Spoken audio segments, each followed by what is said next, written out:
عرض آن دارم که مهمانت کنم، جان دل ای یار قربانت کنم.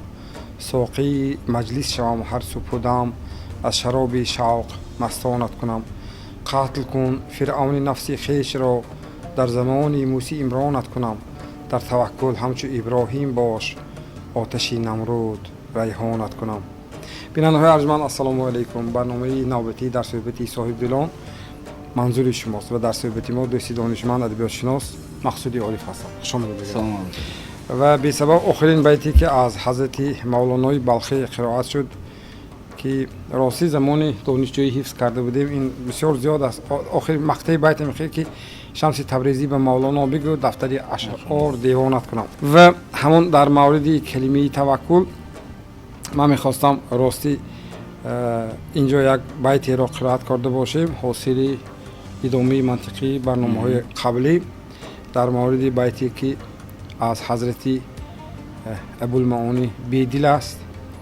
میگوید عجز طاقت کرد ما را محرم امداد غیب، اختیار آنجا که درماند توکل می شود. من میخواستم در مورد این همین بیتی که واقعا در اول بسیار تمثیل های زیبا آورده است، اما چون میخوانید همانو گم میشوید که مثلا شاعر چی میخواهد، شاعر چی را در نظر دارد. توکل گفته چی را به نظر گرفته است، اختیار در کدام حالت می رود، چرا توکل می آید، در آنجا نه در اینجا. بله در آنجا گفته است. بله و من میخواستم این همین نکته ها رو برای ما شرح بدید. ابوالمعانی شیخ هم گویم میشه مرتبه بزیادی و عنوان بسیار بزرگ است. میرزا عبدالقادر بیدل، چون شما درست قید کردید الهام جان، در تمثیل یعنی یک افاده های ابرزهای معین، یک ابرزهای تخیلاتی که در وهم انسان در این یک چین نقش گرفته است استفاده می‌کنه و همین هم شاید متاسفانه باشد برای اکثریت مردم نافهمتر بودن این مصرع‌های بیدل از همین وابسته است. نه صاحب مثال عادی صاحبی تبریزی گرید یا غنی کشمیری گرید، آنها را گرید، آنها خوب نوشتند لیکن به هر حال از اون بیدل زیباتر است. میگم این شخصا مثال عادی نه تنها از اون با چی منو خلاصه منو بلکه خلاصه بسیاری علما و دیگران که برای با پررگی با درستی فهمیدن گفته های مصرع های مثال عادی بیدل ما باید که هر یک کلمه ای که با استفاده برده است در این مصرع ها یک بار فهمیم که این کلمه خود چی مضمون داره. بله. مثال میگوید که عجز طاقت، عجز چیست؟ عجز این ناتوانی آدم است، آنچه که از بحری و برآمده نمیتونه، از دستی و نمیاد، عاجز میمونه. طاقت چیست؟ این مهارتی برداشتن چیزه، یعنی تحمل در واقع مهارت تحملی انسان، توانایی انسان است. عجز طاقت چی گفتید شما؟ عجز طاقت کرد ما رو محرم امداد غیب. اینا ببینید همین عجز طاقت یعنی ناتوانی از طاقت، یعنی ناتوانی از برداشتن ما رو چی میکرده است؟ ما رو با امداد غیب، امداد جمع مدد است، یعنی کمک، مژده و هاکذا غیب خداوند است. آنی که ما پروردگار رو نمیبینیم محرم میکنند. محرم روبرو کردن است. شخصی نزدیک رو محرم میگویند، مثلا زن رو محرم میگویند، دادرزاده و خواهرزاده رو محرم میگویند. محرم مثال آدمی نزدیک شه میگویند. یعنی ما رو به خداوند چی نزدیک میکند؟ عجز طاقت یعنی ناتوانی از برداشتن چیزی. اینا ببینید اگه فقط تصور میکنید، بیدل رو تصور کردن دیگر راهی فهمیدنی مثال و نیست. وقتی که خداوند به ما یک سنجش سخت میدهد، ما آن را تا توانسته نمایی میبرداریم، بعد از آن را طاقت کرده نمیتوانیم، عذاب میکشیم، اذیت میکشیم، از ستم رنج میکشیم. дар вақти ранҷ инсон чӣ кор мекунад? Ба худованд муроҷиат мекунад, дуо мекунад, худованд мепурсад, худованд ба ман кӯмак кун. Ҳамин худованд ба ман кӯмак кардан, яъне хуб моро ан ҳамин нотавонӣ аз бардоштани чизе, аз сахтиҳо маҷбур мекунад ки ба имдоди ғайб, яъне ба кӯмакҳои худованд муроҷиат кард, яъне маҳрам бошем, рӯбарӯ шуда бошем. Моро наздик мекунад худованд, ҳамин лаҳзаҳои ҳаёт, яъне лаҳзаҳои сахтини ҳаёт моро наздик мекунад. Баъд аз он мегӯяд ки ихтиёр он ҷо ки дармонад, таваккул ихтиёр ихтиёр дар он ҷо, ина бинед, ихтиёр акун ина бинед, инсон ба худованд инсонро офаридааст ва чизҳое ки инсон қудрати карданро дорад дар ихтиёри ӯст. дар ҳамин соли оятҳо мо пештар хеле ки тафсир дар тафсири сураи Балад кӯшида будем. Дар он ҷо як ояти аҷоб ва ҳадайнаҳу наҷдайн, худованд мегӯяд ман ба ӯ ду роҳаро нишон додам, мегӯяд. Наҷдайн ду кӯҳе ки мисоли оддӣ ё ақаба гузаргоҳо нишон додам, мегӯяд. Ана ҳамин бар ин нишон дода истода худованд мегӯяд ки ихтиёр дар дасти ту аст. Ё ба рост мерӣ, роҳи рост ки мерӣ, ё ба роҳи каҷ рафтан. Ҳамаш дар дасти мо. Ина мисоли оддӣ вақте ки сари бом мебиёду, одам ихтиёр ё партофтанро дорад ба поён, ё напартофтанро дорад. Ақлро истифода бурдаш, напартофтанро. Ин корҳои ихтиёрӣ аст, яъне корҳое ки аз ману шумо бармеояд. Лекин корҳое ҳаст ки аз ихтиёри ману шумо, аз дасти ману шумо намебиёд. дар ҳамин ҳолат мисоли оддӣ мо ба худованд таваккул мекунем. Аз ҳамин лиҳоз ҳам ин мисра киноя аз чӣ карда истодааст, яъне руҷӯъ ба он карда истодааст ки ихтиёр он ҷо гусоз. Яъне ихтиёр агар ин ҷо мебуд, дар замин он чӣ ки ману шумо метавонем ҳамин ро кунем. Ихтиёри он ҷо он чӣ ки аз ману шумо аллакай вобаста нест, аз худованд. Анакун ихтиёр ки он ҷо ки шуд, таваккул мешудааст. Яъне таваккал кардан он чӣ ки аз дасти ману шумо намебиёяд. Он дар ҷо худо спурдем. Лекин худованд ҳам мефармояд, мегӯяд ки мисоли то метавонистагӣ, то қудратат мерасидиша мекунӣ, он тарафаш ки қудратат нарасид, ба ман таваккул мекунӣ. Ҳамин аст. Бале. Ман шумо ҳозир нақл кардед аз ҳосил аз барномаи Чароғи ҳидоят бо устод Хоҷа Миров як ҳадисе овардан дар мавриди ҳамин таваккул. Як саҳобаи назди паёмбар омад гуфт ки ё Расулаллоҳ, ман ҳамин шутурамро сард метавонам, таваккал ба худо мегӯям. Баъд паёмбар гуфтанд ки ин шутуратро банд, баъд таваккал ба худо кун. Яъне василаи гӯем ихтиёр ин ақли инсон аст ки масалан инсон ҳамешагӣ ба ақлаш масалан худояшро шинохтааст, ба ақлаш рафтор мекунад ва ақл ин неъмати бузургтарине ки байни тамоми махлуқоташ худованд ба инсон дод. ақлу илм, яъне ба қавли ҳофиз осмонбори амонат натавонист кашид. Қуръаи фол ба номи мани девона задан. ин гӯем воқеан агар лутф карда гӯем ин бори ақла ҳама бардошта наметавонад. Дуруст. Ин он чӣ ки мо Илҳомҷон он чӣ ки метавонем фаҳмим, дарк кардавонем, ба ҳамон қудрат дарк мекунем, халос. Барои ҳамин ҳам вақте ки оятро тарҷима мекунанд мегӯянд ки ҳамин як вожа аст, вожаи қуръонӣ аст, мегӯянд ки биизниллоҳ, яъне танҳо ба иҷозати худованд бошад. Худованд мегӯяд ман ба ту илм додам, лекин ба он миқдоре ки ту метавонӣ онро бардошта бошӣ. علم خداوند به آخر از ما صرفا رفته نمیتونیم. بیرون از مثال آنچه که ستاره رو فهمیدیم لیکن ستاره ها باز چی سیر و اسرارهای دیگری داره عقل ما نمیگیره تا امروز. اما آنچه که عقل ما نمیگیره، آنچه که قدرت ما نمیگیره توقع باید کرد. بله تا اون فرصتی که مثلا اسرار همون علم آشکار نشه. من حاضر یک چیزی رو بوری در یک صحبت با یک نفر طبیب من گفتم که اصلا مثلا 60-70 سال 80 سال پیشتر مثلا بیماری کروده میگن اپندیسی همین مثلا در بیشتر حالت‌های مرگ انجام میافتگی از 5 دقیقه علاقه جراحی و گویم این مسئله علاقه گویم یکم مشکلی نیست بسیاری که از گویم جراحی آسان گویم در شناخت اول به حساب میرود به شرطی که اگر زود اون رو آشکار کنید و گویم پیگیری کنند. یعنی پس سوال به میان میاد که و جنبش میکنیم این صحبت تا کدام حد انسان میتواند توکل کند.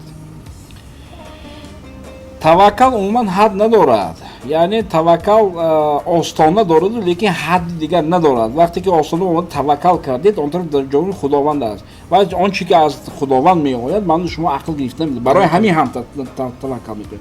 Барои осонтар фаҳмидани ҳамин таваккал, биёед як чиз сали рӯшантар кунем. Фарз кардем боло ягон ҳамин чиз нон пора аст ва нон бурда аст, нон бурда гирифта мехӯред. бача мерад қадаш намерасад, чикор мекунад? Рафта китобҳой меборад, болош мебурад, боз ҳам қадаш намерасад, мерад рафта ахираш миза гирифта болои миз мебурад, ба қадаш бо намерасад, ҳама корро мекунад, қад баланд намешад, дарба овезон мешад, лекин дасташ то ҳамон ҷоя, то тавониши ва рафт, лекин вай ҳамон нон бурдаро гирифта натавонист. Ана ҳамонҷо рафта гинада, вай фарзанд чикор мекунад? Таваккал ба Худованд мекунад. Ам як ҳикоя ҳаст дар Дуратул Воизин, ба фикри ман қисми дуюмаш боиси ҳамин масъала ки дошта мегӯяд ки ахираш мебарад ва мекунад, падараш нигаҳ карда меса ки чикор мекунад, ки нон бурда гирифта метавонад, медонад ки наметавонад, лекин ба ҳар ҳол ҷаҳд мекунад ва бача ҳаракат мекунад. Ҳаракат кардан ин воҷиб шудааст. ҳаракат кард, расида наметавонад, ахираш хандаш мебинад қадад намерасад, зери поанги чиз вай намешад. Гуфтаган ҳамин дар ҳамин ва бо амри Худованд як камтар замин меларзад ва ҳамон нон меғалтад. Ғандикшад ханда мекунад ва фарзандашро дидед мегӯяд падараш ва ҳайрон мешад, аз чӣ буд ин мӯъҷиза? Ман ба Худо таваккал кардам. Нон меғалтад. Таваккал кардан яъне тавалло кардан. ҳамзамон. Не, ҳа мумкин тавалло кардан бошад, лекин таваккал кардан аслаш аз калимаи ваколат додан аст. Мисол мо мисоли оддӣ яке аз воҷаҳои аҷоиб базеби қуръонӣ ки дар ҳама ҳолатҳо мо бояд истифода барем ва гӯем, мисол ҳасбуналлоҳ ва неъмал вакил. Ман ба Худованд ҳисобу китобро биспурдам. Яъне мабани ман ту дигар ҳеҷ нест. Ман наметавонам дигар аз дасти ман кор намеёд. Ва неъмал вакил ва Худованд мисоли оддӣ аз ваколат додагони беҳтарин аст.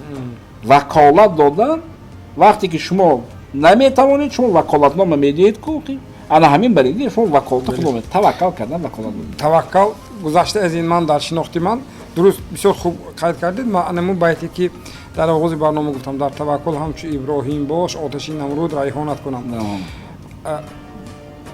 Боварӣ тон. Пурра чунки инҷо имони мукаммал дар. Бале, чунки Иброҳим, ҳазрати Иброҳим медонистанд ки он оташе ки Намруд сохт вай сӯзанда аст. ҳама сӯзонда буд. Бале, аммо вай таваккал ба он зоте кард ки ҳамеша масалан дӯстдори ӯ масалан бесабаб Иброҳими Халилуллоҳ намегӯяд. Ин мӯъҷиза аст. Мо мисоли оддӣ оне ки аз вай бармеояд, мо мӯъҷиза мегирем ҳамчун натиҷа барад. Лекин дар асл гиридагар ина дар ҳақиқат мӯъҷизаи Худованд. Ин он коре ки аз Худованд мебиёд. Тамом. Бале. Мавлонои Балхӣ дар идомаи ҳамин чизе ки инҷо баён кардем, як байте аз ҳазрати Мавлоно инҷа қироат мекунам.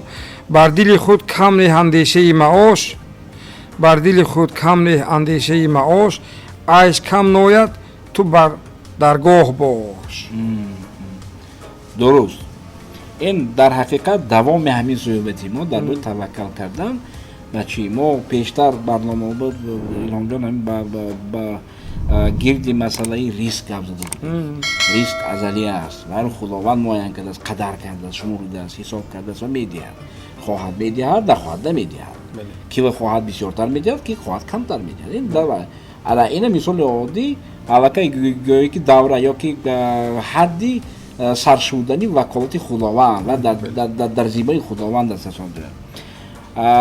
Дар маснавии маънавӣ бошад, агар мисоли оддӣ гап дар бораи ду мисли хондагитон дар бораи чӣ? Дар бораи оне ки мо дар фикри маош калимаи умуман унҷо ду калима истифода, ҳам маош ҳам айш, ҳардуш ҳамрешаанд ин калимаҳо. Маош мисоли тарзи мафъули феъл масдар ҳастанд. Агар мисоли оддӣ мегӯяд ки фоили ин ҳама инсон аст. Фоили исми ҳамин чиз инсон аст. Мегӯяд ки мо ҳамихел ҳам ҳаст. Ҳам нигаҳ кунед, агар ман шумо аз сар хизӣ чӣ кор мекунем? Дар ёди мисоли оддӣ кор кардан, маблағ ёфтан, хӯрондан, пӯшидан, оилаи худамон мешим, ҳамтуне баромада кор мекунем. Лекин баъзеҳо ҳастанд сари воҳиматар ин чизҳо ба нигаҳ мекунанд, ба чашмони воҳима.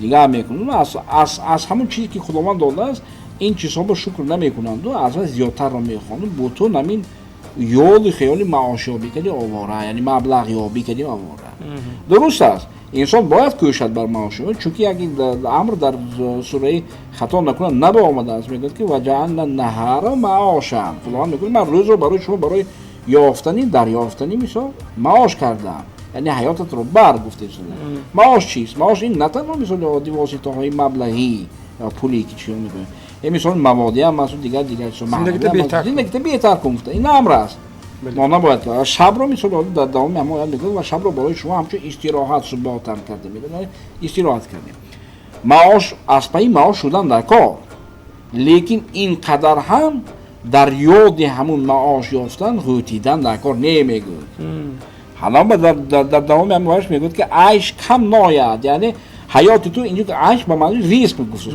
عیش تو کم نمیاد گوسوس یعنی حیاتت میگذره ریسک تو معین است میگه قرار شدگی عیش کم ناید کم نمیشه خاطر تو به درگاه باش میگه یاد خدای کن میگه ما در یاد معاش یافتن در یاد عیش واهمی و غلطی است ما چیکار میکنیم که از یاد خداوند میبریم همون گوسوس که تو اینه اوی نکن این وکالت خداوند در ذمه خود دارد ریسک تو را آفریده است و معین کرده است تو بهتر میشد که در بسیارتر بیشتر در یاد خداوند باشی بله واقعا انا همین شناختی همین مضمون هم به واسطه دلالت برام میکند که انسان همیشگی گویم در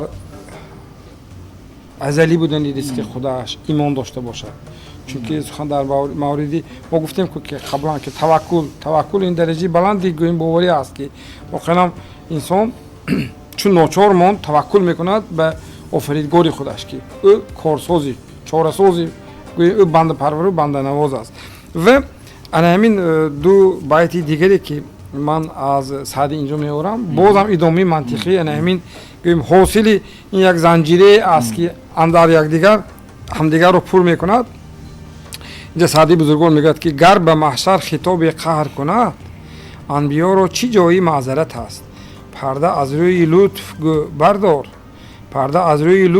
بردار که اشقیا را امید مغفرت است درست این چی از گلستان شیخ سعدی گرفته شده است 4 مصرع جای مصرع اولش میگوید که گر به محشر خطاب قهر کند یعنی محشر چیست؟ محشر این هم تا چخیلی که ما گفتیم جای جمع شدن از کلمه حشر گرفته شده حشر مثل حشر بمیریم ما کلمه حشر استفاده می‌کنیم از همه حشره هم از حشر یعنی جمع شدن محشر آن جایی که جمع آمدگاه گوید مجلسگاه گوید روز قیامت محشر هم تو صفحه نگرد یکی از سینونیم‌های کلمه با چی روز قیامت خطاب قهر کرده خطاب گفتم خطاب اینجا امر نیست بسیاری امر خطاب و میکنه فرق نمیکنه میگه که این امر کرد گفتگو است خطاب کردن خداوند در روز محشر در روز قیامت اگر مثال عادی قهر کنند یعنی با قهر و غضب اگر آدم نگاه کنند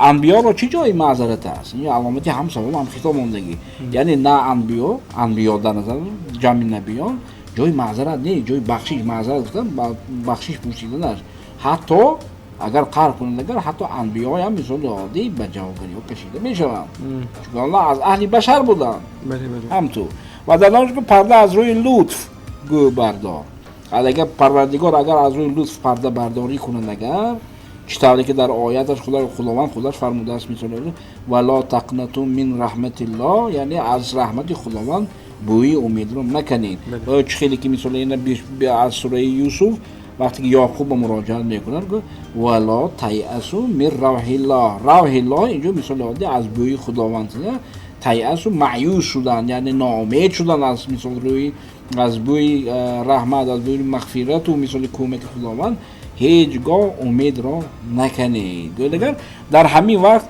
اگر خداوند با لطف با یک غمزه لطف مثال با یک چشم کشاد نگاه کنند این همه در دست خداوند است نگاه کنند اگر حتی اشقیا جمع شقیان است یعنی گناهکاران است که مثلا آخرت باید آن که از روی اگر عدالت گیرید اگر دوزخی شوند لیکن حتی اشقیا را هم اگر خداوند با یک نظری لطف و مرحمتش نگاه کنه اگر بوی امید پیدا میشه و نگفته است سعدی که حتما ما جنت بمیرن نگفته است بوی امید پیدا میشه یعنی در بخشش میگه دیگر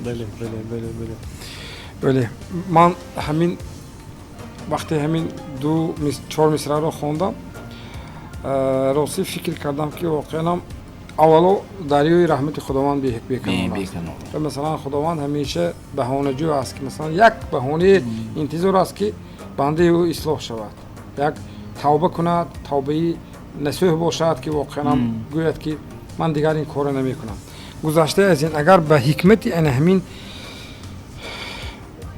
برابر دانستنی مثلا خداوند تمامی بندگانش را که مثلا گاه مثلا در زندگی هر روزمون میبینیم که مثلا نفری کار افتاده وقتی با نیازی مراجعت میکند مناسبت رو بینید و مثلا گاه احساس میکنید که همین انسان مخصوصا همین گوییم در حالی که من پاندمی آمد ما دیدیم که مثلا اینقدر گوییم یک فرصتی شد که این بیماری مثلا نمیگوید که این جوان است این پیر است این کدام مقام دارد این گوییم یک اشاره بود یک حالتی بود که برای آنهایی که آگاه هستند مثلا آنهایی که چی میگوید تفکر میکنن که ها باید موافق به همین گوییم حالت عمل کنم گوییم انسان باید به انسان نیکی کند یعنی به حکمت همین مصرع ها اگر رجوع کنید و قوتور شوید دیگر اینقدر مثلا خداوند برای بندگانش تلقین میکند که همه رو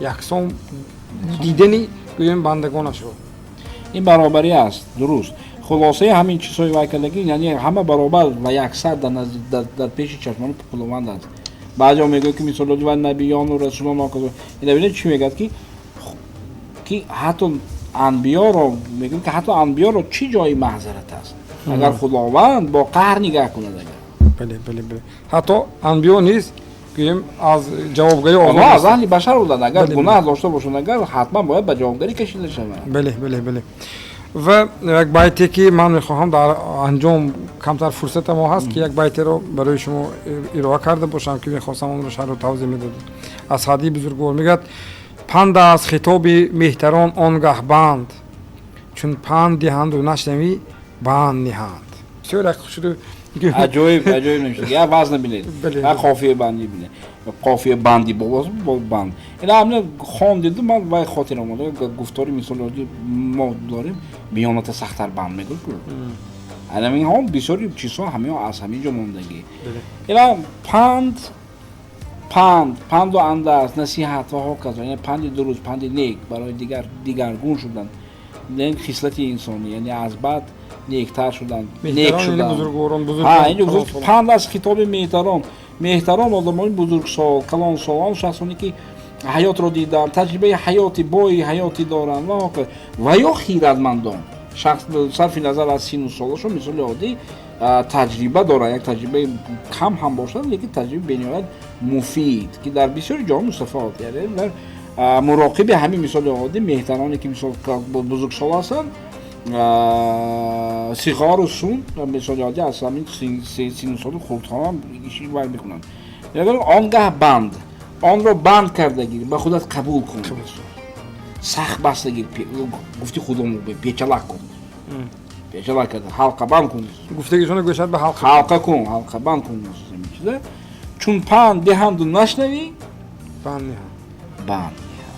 بند نهادن در آن دنیا یعنی مهتران بزرگسالان بسیاری هم اگر اهمیت داده شده موسفیدها و ها از چی نشان که پسرم یا بچم همین کارو نکن یا عاقبتش نیست این کده آمدگی ما دیدگی این عاقبتی خوب ندارد تو راهی راست برا کج مان خودت حمایه کن حفظ کن گفته ایشون نصیحت میکنه بعضی ها متاسفانه نه من خودم میدونم من خودم عقلم زور گفته ایشون متاسفانه بر ضد همین جاها عمل میکنن اخیر برفته به بند میفهمن بند گرفتن مثال عادی اگر چی گفته دیگه تمثیلاتی یکی از تمثیلات های مثال عادی آسان شکلی دیگه از همسری مثال عادی ابو لهب چه امکی پیامبر اومد که زدشون مثلا از لیف‌های مسد سوره مسد سوری مثل да از لیف‌های مسد یعنی از همون خرما درخت خرما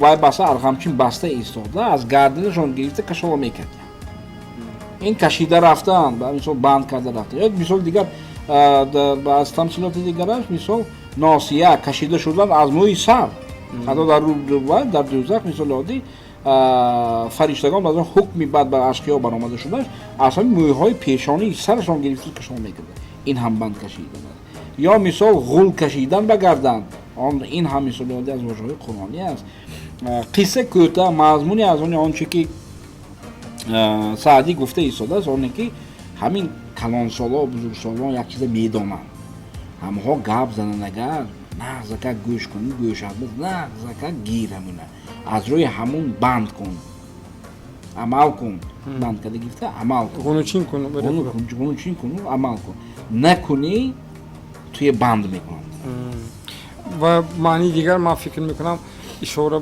که این مضمون مثلا حضرتی رودکی بسیار خوشروی هم گفت بیان کردن که زمانه گفت مرا خشم خویش دار نگاه هر که رو زبان در بند است پای در بند است یعنی اینجا بند بودن باز محکم کردن که مثلا پاش به اشکیل زدن درست بند درست تشکر خوب من فکر میکنم راستی بازم اینجا بیت‌های زیادی هستن که ما میخواستیم اینجا مطرح کنیم اما در برنامه نوبتی چون فرصتی برنامه به پایان رسیده است وقتی که برای برنامه جدا شده است به پایان میرسد اما اینجا بازم بیت‌های دیگر است که ما در برنامه نوبتی البته برایتان قرائت خواهیم کرد و آن رو دوستی دانشمند ما مقصود عارف شرح و توضیح خواهند داد. برای اشتراکتان شما تشکر میگویم و اینجا فرصتی برنامه در صحبتی ساحل دلان به پایان میرسد.